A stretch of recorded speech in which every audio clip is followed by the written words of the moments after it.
Hey, welcome back to the channel. Thanks for joining me for another Tools and Tech Tuesday. Let's talk about assistive tech.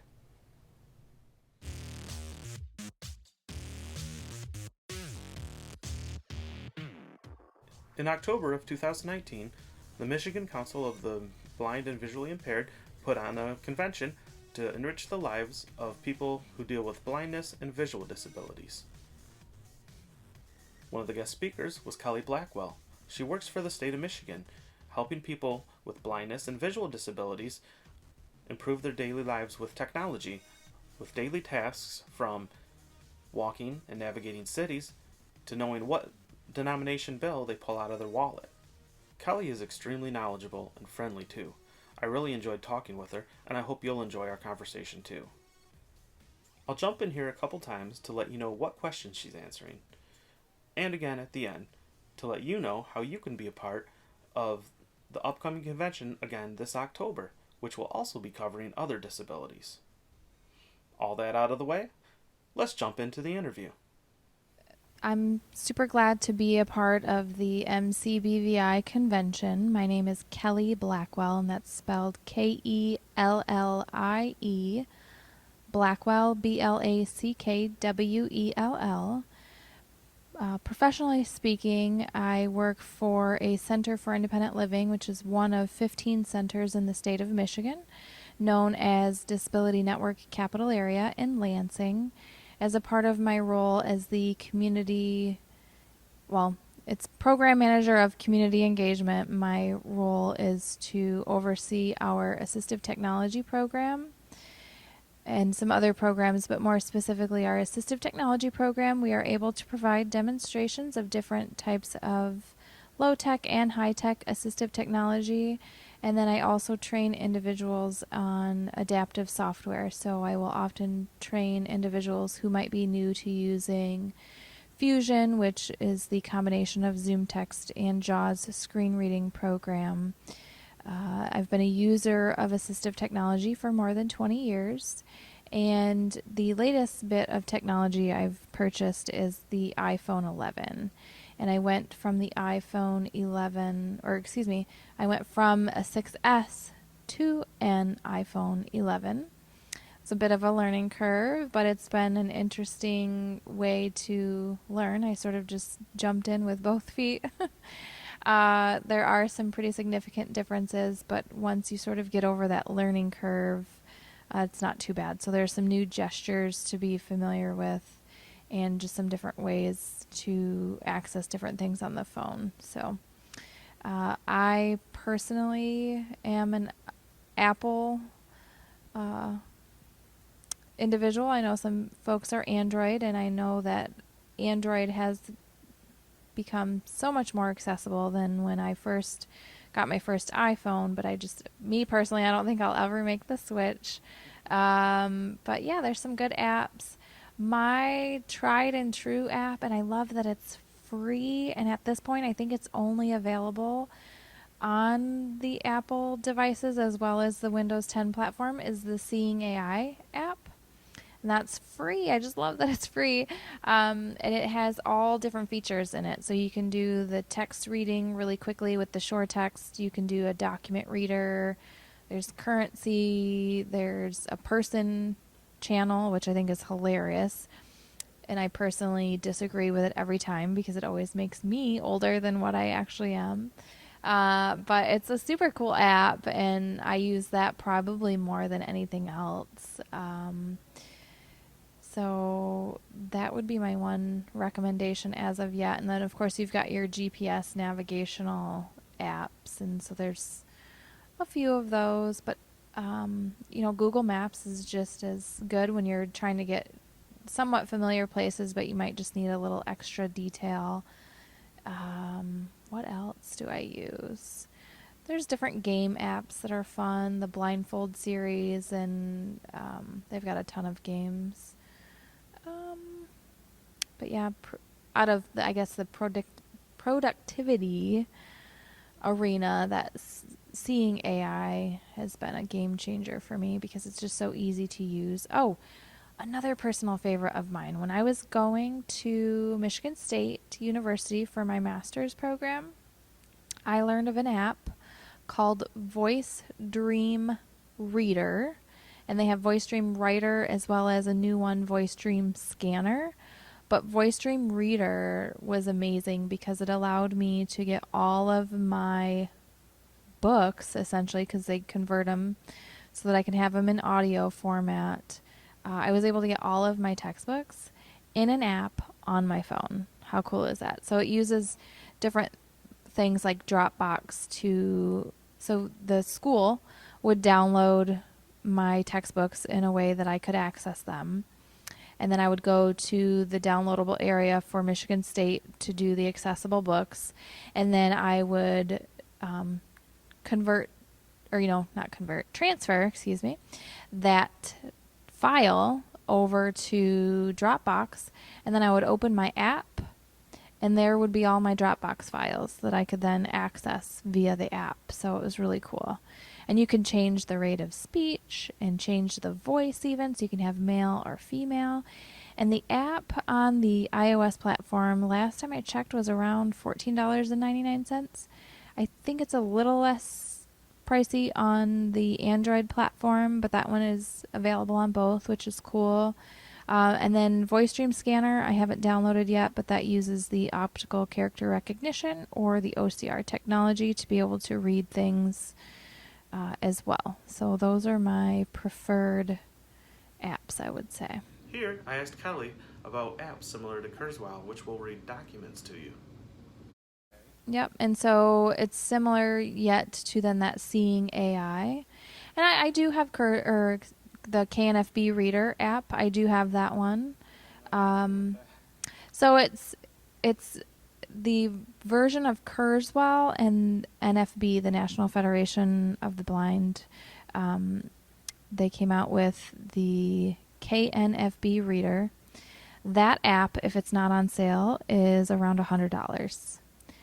So that's the reason why I love Seeing AI especially so much, is that it's free. And yes, it's not as intuitive or responsive, maybe is what I want to say, as KNFB Reader. But if someone needs a free option, then that obviously is more friendly to your pocketbook than a $100 app. But the plus to the KNFB Reader is that it's on both platforms, Android and iOS. So Here, I asked Kelly how the voices compare. I'm blanking on the names of the voices that the Voice Dream series uses, but I'd say they're all fairly similar in that. So, like when I use the KNFB Reader app, it's the same. I've chosen the same voice as what you might expect when you're using Siri or your voiceover from your phone. So it just depends on personal preference. You can set it to different things. Rate of speech you can change. So, and then you can save documents and do just different things with them, put them into different apps and things. So I guess it just would depend on personal preference and whatnot. Here, I was asking for clarification on how the Seeing AI app compares to Kurzweil. It has many other options than just a document reader kind of thing and a distance viewer reader. So it does the shore text, like I was saying. So you can take your, in this case, I'll say iPhone because that's what I use. I could take the camera of my iPhone and scan it over a document, and with the short text, it's going to instantly start reading. That I tell people when I demonstrate that, that's not necessarily for book reading. That is like if you pick up a piece of mail or if you're at a bulletin board where they have different flyers tacked up and you kind of want to know what's up there, you would use the short text option to sort of just give you a quick summary. It's not going to get everything right because it's just like a quick option. And then if you want more accuracy, I suggest using the document reader portion of the app, and that's a different channel. So within the app, they have different channels, and that's what they call them. It's just different areas that you can use the app. So they had short text, document reader.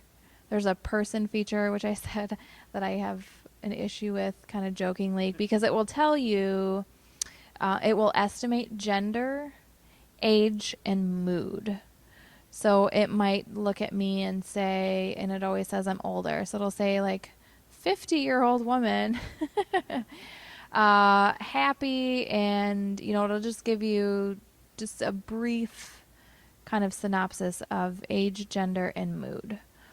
And then there is the currency reader channel, which that will read currency. It's so just like the what used to be the Look Tell Money reader, or if you've got the I'm trying to think, it's iNote, EYENOTE, that the Department of Treasury has available, and then I think for Android it's Ideal Currency Reader. But those are the apps that are free from the U.S. Department of Treasury for individuals with blindness or low vision.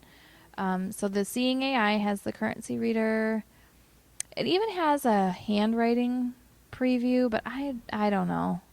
Handwriting reading is just interesting to me. I don't know if it'll ever really get it right, but it may. There's a color ID in there as well. And there's a scene preview. Actually, that one's kind of fun. You can take a picture out your window, or even in this room that we're in, I could take a picture and it would give me feedback of the surroundings. So like if I'm taking a picture out the window, for example, right here we're on the river, right? And there's boats. So it might give me some detail of water and boats, or how it might say ship or something like that. So it'll just give, yeah. And then if it's sunny, it'll give you a little bit of feedback, weather related. If it was rainy or, just kind of snowy, you could, so it just kind of sets the scene. Not in great detail, but kind of, it's cool. Here, I was asking Kellie about apps to help people with situations where they have to walk in public spaces and see signs, such as Union Station in Chicago. So I would say there are different apps that you can do that. But in that type of situation where you're walking through kind of a crowded area, honestly, and I don't have this yet, but Ira, in my opinion, would be something that would be really reliable. But that's a subscription service if you want to go past. They've now just added a 5-minute increment where if you want it. So that Ira, for those that may not know, is a service where you pair it with a device and you wear these glasses. And then you have a real live person that would essentially be walking with you, navigating the space, and that will tell you what you're seeing in real time. And like I mentioned, that's a subscription service, with the exception of their new thing that they just added of a 5-minute quick. Like if you're at home, for example, and you wanted to make dinner and you couldn't find the sauce that you wanted, that might be an instance where you would use Ira for that really quickly. Whereas if you're traveling somewhere, then you'd probably have to go into the paid minute subscription. There's also Be My Eyes, which that uses volunteers. Very similar service, but it uses volunteers. So the difference is with Ira, you're always going to be guaranteed to get an assistant to assist with that. But then with Be My Eyes, because it's volunteer based, you may be waiting for a while before you get a response. Here, I was asking Kellie if there's an a la carte option rather than a subscription option for this app. I don't believe so, but they have changed things recently, so I can't confidently say for certain that that's not an option. I just know that typically how I was familiar with it, it was a subscription service for, I think it was like maybe 30 minutes a month, 100 minutes a month, and then something even more than that. And it just depended on what the individual needed, I guess. I think it's a really cool option, especially for individuals who are living alone. It's great to always have that, security, if you will, of knowing that someone can be there to assist if needed. I personally thought it would be super cool for that travel aspect, but I don't travel a ton, so. Here, I was clarifying if you need to wear special glasses to use this app. Yes. Well, and actually, so it's been a while since I've gone to the website, so I think you can also use the camera of the device too. I'd have to look at that again, but I think there's a couple of different options. Anything else you could think of that you want to talk about? I mean, just for those individuals that do like low tech options, they are still available. And especially for different things around the house, there's so many things. And that's where I would encourage individuals to get connected with their local centers for independent living, and even to get connected with Michigan Disability Rights Coalition in the state of Michigan. They have an assistive technology demonstration program known as the Michigan Assistive Technology Program, where different sites all across the state have devices available for demonstration, and there's a lot of low-tech items in there. So if you don't necessarily meet all criteria for one particular agency, but you are still in need of technology to better help you be more independent, then that's a good way to sort of connect the dots and get the things that you need, is to utilize your local centers and to utilize the assistive technology program. I can be reached if people have questions about assistive technology, or I guess well, I don't know what else they'd have questions on, but I can be reached at K Blackwell. That's KBLACKWELL at dncap.org, and that's for Disability Network Capital Area. That's my email, and then phone number for work would be 517-999-7524. We also are on LinkedIn and Facebook, as well as YouTube. We do have our own YouTube channel with several videos up there, so it's a good way to get to know us as well. And there actually is an AT video on YouTube, on our YouTube channel, as well as our website, that is audio described, as well as includes closed caption regarding our assistive technology program that we have. So there you have it. I learned a lot from Kellie, and I hope you got some value out of our conversation too. If you want to contact Kellie, I'll have a link to her YouTube channel as well as her contact information in the description. Also, if you'd like to attend this year's convention, you don't have to be a member and you don't have to be a resident of Michigan, and it's happening right at a DoubleTree by Hilton that used to be called the Thomas Edison Inn. If you want to join us for the upcoming convention, I'll have contact information in the description for Bob Furtado. I hope to see you there. I hope you enjoyed the conversation with Kellie and got some good information out of it. Please share this video with anyone you think would benefit from Kellie's knowledge. And if you hit the like button, that'll help YouTube know that this video should be shared with more people, and hopefully more people will be blessed by Kellie's knowledge.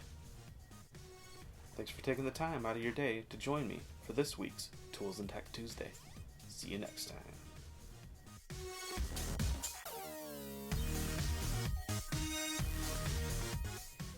In October, the Michigan Commission of... She's answering. And then again at the end to know, I'll jump again to let you know how you can be a part of the upcoming convention again. Try that one more time. And I hope you got some... Wait a minute, did I already say that? I already did that. Please share this video with anyone you think would benefit.